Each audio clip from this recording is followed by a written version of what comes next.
A lot of people cut corners on their resume and it shows. We're here to give you some inside advice to make your resume a standout one.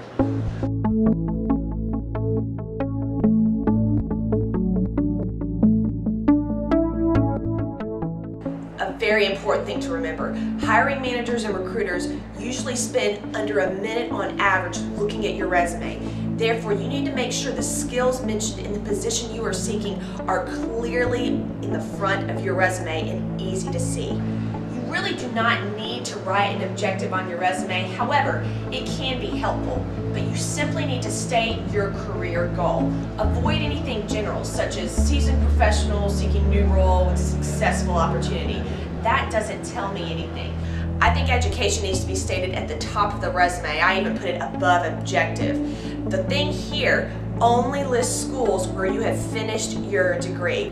Saying, for example, you completed 100 hours and 6 courses also tells me basically you didn't finish. So only list a school where you've not completed your degree if you are currently there working to complete it. Otherwise, you need to leave this off your resume. The skills section of your resume, this can be one of the most important parts of a resume. However, you want to avoid listing every single skill you've used throughout your career. And again, tailor it to the position you're wanting in. Give details and be specific, but don't get too wordy. Avoid telling little white lies on your resume. Stretching your gaps of employment or stating that you have a skill that you don't have or that you're experienced in a skill which you've only used a few times is something the hiring manager is going to find out in the first week. So be honest and upfront about your experience. The experience section of your resume should list your company, your title there, the dates you were employed there, and a description of your responsibilities. You want to be detailed, but again, avoid getting wordy. Keep in mind that the resume is the first thing a hiring manager or recruiter is going to see. Therefore, there is no need to cut corners. Go the extra mile, proofread it, make sure it's clean and simple with highlighted key terms which you see in the job you're looking for, and show that you've got those in your resume. You only need your name, your address, one email, which is a good formal email to reach you. Avoid email addresses which are too personal. You'd be surprised at how often we see this. Don't use an email such as johnlovesbeer.com. The reference section of a resume, I get a lot of questions about this. You just need to put references available upon request. And it's okay not to list anything at all.